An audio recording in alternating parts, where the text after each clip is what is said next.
Hey guys, welcome to Nacho Speed Garage. We got an all new show for you. That's right, we head out to California to check out the Eibach Meet. And of course, we have a couple quick tips for you.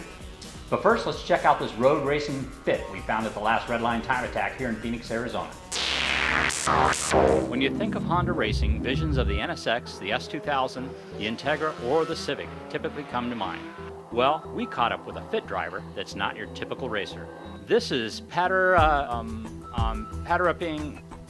My name's Patarapong Haitanurak. A lot of people call me Note, like a notebook. It's a little bit easier to say than Patarapong. Yeah, this is Note's 2009 Fit RS. It's his race car and his daily driver. Surprisingly, he says it doesn't take much to make a track ready. All it has is pretty much an intake and exhaust. I limited the amount of modifications to my car because I really wanted to prove to the people out there that even if you don't have a crazy motor or a turbo or any type of boost, if you just work on your driving habits and your skills and you have a pretty good suspension setup, that's all you needed to get going on the track. Note's Fit stays true to the vinyl when it comes to exhaust, as it's equipped with a Buddy Club Spec 2 exhaust modified with a high flow cat. And we all know when it comes to turning quick lap times, handling is very important, especially when you're making less power than your competition. My suspension, however, is heavily modified. It was originally the N Plus from Buddy Club Racing. However, this season they wanted to try out, they did their own prototype of the racing spec dampers. And with the help of Swift Springs, we have racing spec suspension, mostly modified from the DC5 and the EK Civic. To meet class specifications, the interior was mostly gutted to help make room for the 6-point roll cage.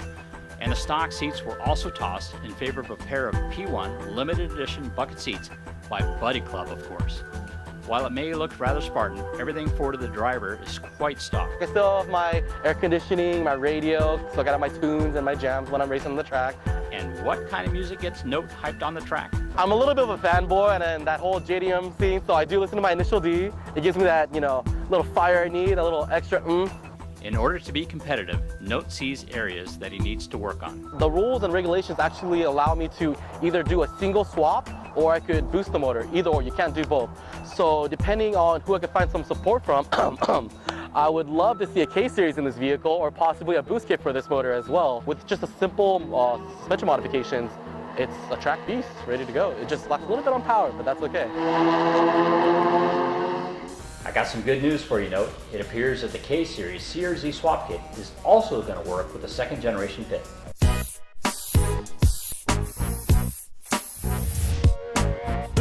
So you've been driving around for months with a crooked steering wheel. There's 2 ways you can fix it. One way is by taking off your steering wheel, straightening it, and putting it back on, and risk taking an airbag to the face. Or you can do it the right way and fix it at the rack. The idea is to rotate the steering wheel this way by moving the rack this way, and to do so you have to lengthen the tie rod end. And to do this, you're gonna need these tools: a 14, 19, 22, and a marker. So you wanna draw a line parallel to this so you can tell how many rotations you've had when you're trying to adjust it. I'd try to be straighter than that if I were you. So now it's time to bust a nut. The 22 and the 19. Once you have that broke, loosen up a little bit. Take your 14, and you'll be able to rotate this any way you need to. With that line, you can count your rotations. Remember the amount of rotations you use to lengthen, because you use the same amount of rotations to shorten this side, so it doesn't affect your toe.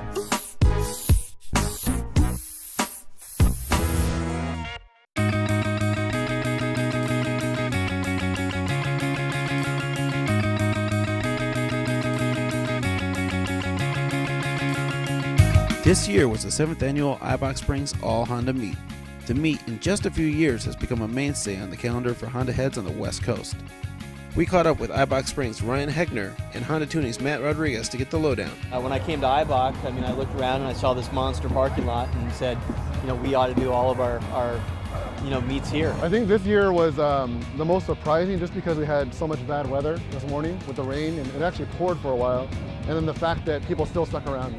The turnout you saw was huge, even with the bad weather, and we were turning cars away.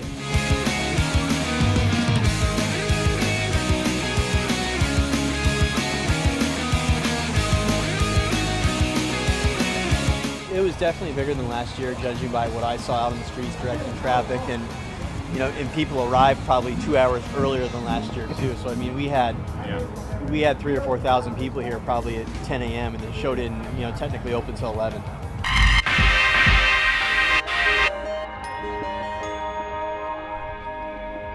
The Eibach Meet is so major that even Honda is taking notice. Kevin Hendricks from Honda Performance Development was on hand to let the people know what Honda Racing has to offer. This is the biggest gathering of Honda enthusiasts in Southern California. Today we have our Honda Fit. It's set up in B-Spec package, trying to make an entry-level class that's a little bit cheaper, so people who are interested in racing can step up into racing without having a big price tag that you normally get. Beyond the safety things, the roll cage and harness and seats and stuff, we're basically going to stick with suspension and exhaust, possibly intake. Kevin also let us know about an exciting program called Honda Racing Line. And it's set up to support grassroots racers.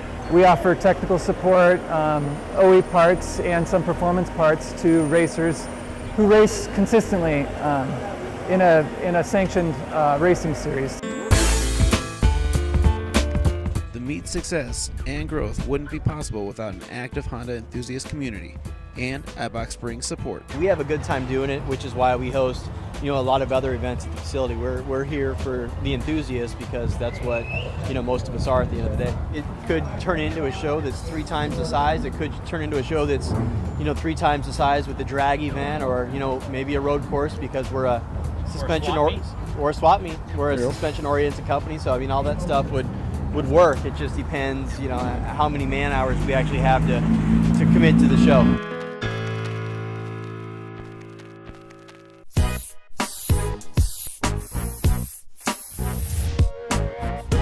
For this Hasport quick tip, we're going to talk about tools we use for wiring. Now, about 90% of the time, you can use a simple pick tool kit. This is part of a 4-tool kit. You have the straight pin tool, the crooked pin tool, the hook pin tool, and there's also a right angle pin tool. Unfortunately, my right angle pick escaped when I was at a salvage yard in South Phoenix, so hopefully I found a good home.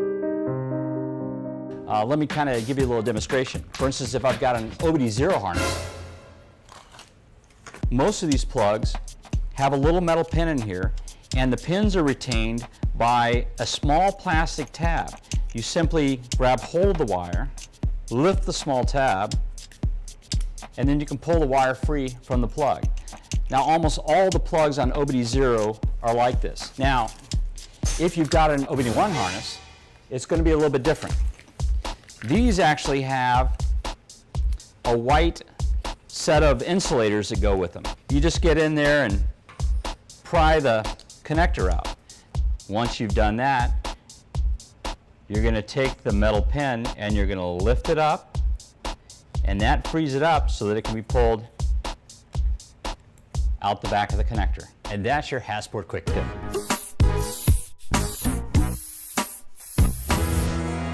Well, that wraps up another episode. Thanks for watching Nacho Speed Garage. Make sure you like us on Facebook and check out our website at nachospeedgarage.tv. And stay tuned because in the next episode we hit Sin City as Nacho Speed Garage goes to SEMA.